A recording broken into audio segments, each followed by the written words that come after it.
بسم اللہ الرحمن الرحیم۔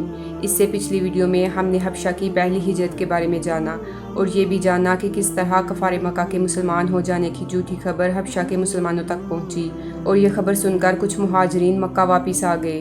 اس کے بعد ان مہاجرین پر خصوصاً اور مسلمانوں پر عموماً قریش کا ظلم و ستم اور بڑھ گیا اور ان کے خاندان والوں نے انہیں خوب ستایا، کیونکہ قریش کو ان کے ساتھ نجاشی کے حسن سلوک کی جو خبر ملی تھی وہ اس پر نہایت غمگین تھے۔ ناچار رسول اللہ صلی اللہ علیہ وآلہ وسلم نے صحابہ اکرام کو پھر ہجرت حبشہ کا مشورہ دیا، لیکن یہ ہجرت پہلی ہجرت کے بمقابل اپنے دامن میں زیادہ مشکلات لیے ہوئے تھی، کیونکہ اب کی بار قریش پہلے سے ہی چوکنا تھے اور ایسی کسی کوشش کو ناکام بنانے کا تہیہ کیے ہوئے تھے، لیکن مسلمان ان سے کہیں زیادہ مستعد ثابت ہوئے اور اللہ نے ان کے لیے سفر آسان بنا دیا۔ چنانچہ وہ قریش کی گرفت میں آنے سے پہلے ہی شاہ حبش کے پاس پہنچ گئے۔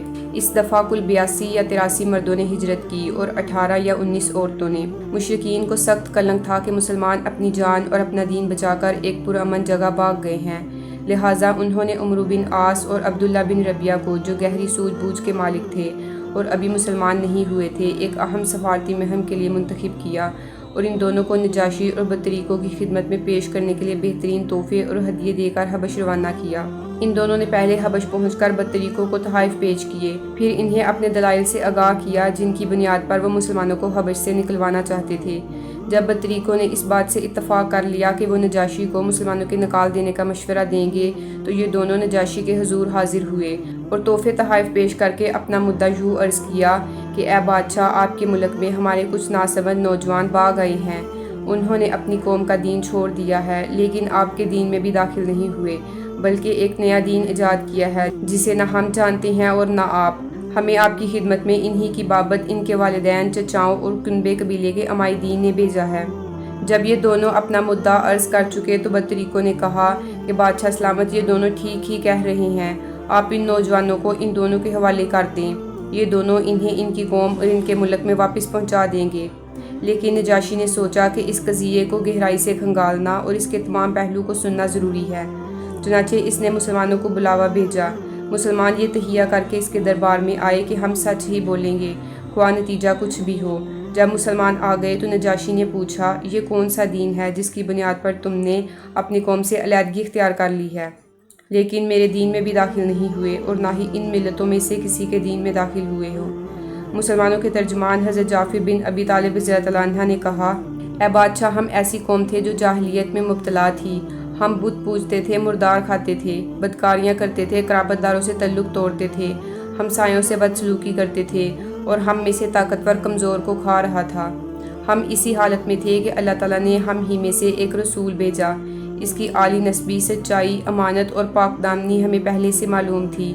اس نے ہمیں اللہ کی طرف بلایا اور سمجھایا کہ ہم صرف ایک اللہ کو مانیں اور اسی کی عبادت کریں، اس کے سوا جن پتھروں اور بتوں کو ہمارے باپ دادا پوجتے ہیں انہیں چھوڑ دیں۔ اسی طرح حضرت جعفر رضی اللہ عنہ نے ایک ایک کر کے اسلام کے تمام کام گنوائے، پھر کہا کہ ہم نے اس پیغمبر کو سچا مانا اور اس پر ایمان لائے، اس پر ہماری قوم ہم سے بگڑ گئی اور اس نے ہم پر ظلم و ستم کیا اور ہمیں ہمارے دین سے پھیرنے کے لیے فتنے اور سزاؤں سے دوچار کیا تاکہ ہم اللہ کی عبادت چھوڑ کر بت پرستی کی طرف پلٹ جائیں، اور ہم پر زمین تنگ کر دی اور ہمارے درمیان اور ہمارے دین کے درمیان روک بن کر کھڑے ہو گئے، تو ہم نے آپ کے ملک کی راہ لی اور یہ امید کی کہ اے بادشاہ، آپ کے پاس ہم پر ظلم نہیں کیا جائے گا۔ نجاشی نے کہا کہ وہ پیغمبر جو کچھ لائے ہیں اس میں سے کچھ تمہارے پاس ہے؟